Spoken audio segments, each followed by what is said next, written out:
Joining me now to share his insights on the market's latest movements is Katzenellenbogen from Sanlam Private Wealth. Greg, thanks so much for joining us this afternoon. So new developments on the trade talk front. Washington and Brussels, as mentioned, finally sealing a deal agreeing to a 15% tariff, lower than Trump's initial threat of 30% and in line with the rate Japan got last week. Given the recent deal, should markets start pricing in a higher average when it comes to the tariff rate compared to the initial 10% baseline most analysts were pricing in? I mean, you even look at the likes of Vietnam, the likes of Indonesia, their tariff rate was around 19-20%.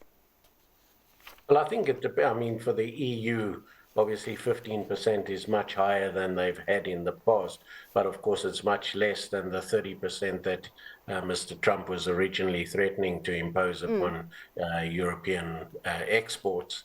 So I think it's difficult. I think you can say for the major economies, 15% will be a baseline like Japan gotten now, but I suppose some emerging markets where, there's quite a huge amount of goods coming into the United States, like Indonesia, Malaysia, and those countries, that 20% might be the norm. So you will ask yourself, what does that mean for South Africa? Well, we've been threatened with 30% plus possibly 10% for being a member of BRICS, although I don't put too much weight on that. But still 30% would be a significant number for South Africa. But over the weekend, with the government saying that, they're looking for an extension because they haven't been able to open any talks with anyone in the US, and we've only got, Friday's the first of the month when these tariffs are supposed to come in. So it'll be interesting to see if South Africa can also get something lower, but 15% does look like a baseline. But given Mr. Trump's history with South Africa, I would expect the final one is higher than 15. And with that being said, then, Greg, is that why we're seeing some pressure in the currency, particularly against the dollar? Is it on the back of, the trade jitters and whether we'll be able to seal a deal come August the 1st, that particular being a SA-US deal? Or are we just seeing a dollar strength story playing out? Yeah, well, primarily, I think that today's trading in the rand is specifically because of dollar strength. The dollar index is up quite sharply this morning, so that's why the rand is reflecting around 17.85. I think closer to Friday, and when we get an announcement, that's when you'll find a lot more volatility in the currency, when we have when we know what's actually happening, because at the moment it's all up in the air. And trade deals aside, US earnings season is in full swing. We have more numbers out of the Mag 7 this week, the likes of Meta, Microsoft, Amazon as well. Just your expectations on that front.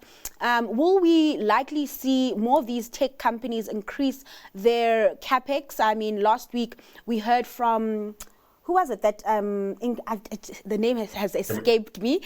Meta. Sorry? Yeah, Meta was going to increase significantly their capex. So the question is, will they all? I think that capex expenditure will have to go up because we're now in a global race for AI. But I think I think the results will be good, but I think the market will focus more on what they say at the earnings call, what the outlook is for the next 6 or 12 months. That will probably be what will drive the share price. But I think the spending on AI, that's not going to ease anytime soon. It takes a huge amount of electricity. These data centers, Microsoft even trying to restart the nuclear power station, that 3 Mile Island that almost melted down in the last century. So I think capex will be, but the market's prepared to overlook the huge capex expending if they think that earnings will be accretive from this. But at the moment, tech seems to be the only game in town. And the company I was actually talking about was Alphabet when they released their results last week. I don't know why it just escaped me. But yes, that was Alphabet that I was talking about. I think they increased capital investment by like $10 billion to account for more investments for the year. Let's move over to rates moves. We have both the SARB and the Fed out with a rates decision this week. Starting off with the Fed, Greg, are we in for another hold despite, the mounting pressure that Trump has put on the Fed and policymakers? It still seems like they are sticking to their guns, remaining data dependent. I think that the Fed will remain on hold this time. Maybe in September they'll look to cut it 25 basis points for this meeting. I think given the strength in the labor market, it's unlikely, despite all the pressure from Mr. Trump, that they will cut interest rates at the moment. US economy is still doing very well. All right, let's look at some company news. Valterra Platinum out with earnings today. A cocktail of negatives, including flooding, heavy rain knocking production, and the demerger costs weighing on the group and resulting in a slump in profits. So those once-off costs likely not to be included in the next set of results. And with that being said, and platinum prices rising, are you expecting, better numbers come the next 6 months? Is this just a blip? Yes, I think so. Well, this was the market knew about this, that the earnings and that would be down.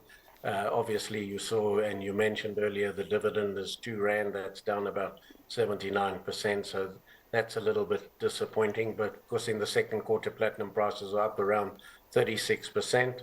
But I think it's you can look forward. These stocks, platinum stocks, still look that they've got some way to go, and I think Valterra is one of the quality ones in that space. All right, let's hit pause on the conversation, Greg, and take a moment to touch on what your industry peers find interesting. I'm going with the KWEB, so the Crane Shares China ETF, which is basically an internet ETF.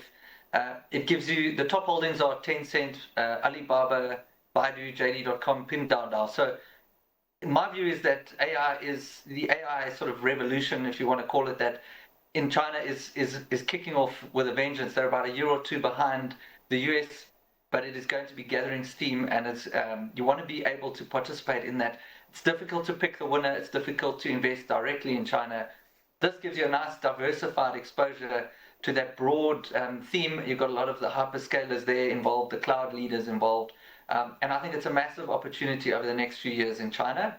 So especially for a DIY investor, this is a great way to play it. Just participate through the ETF and get a handful of great businesses, and you mitigate some of that regulatory risk that comes with China. So that's where I am today. But I'm going to put my money behind Mr. Price.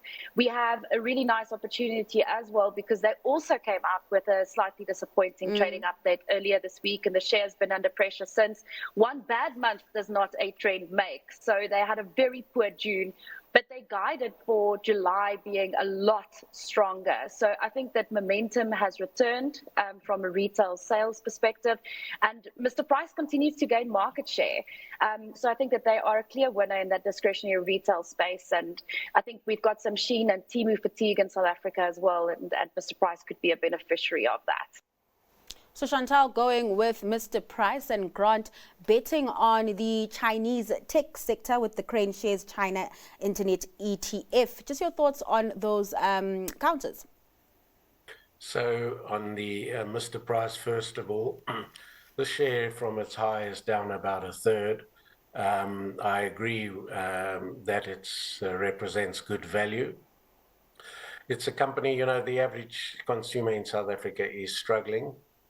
And that doesn't look like it's going to change anytime soon, unless the Reserve Bank cuts interest rates significantly, and that's unlikely to happen. So, but I think that Mr. Price's the share price is quite attractive at these levels, because it is, and as your guest mentioned, that they're looking forward to a much better July. So I think Mr. Price that's certainly one that one can look at.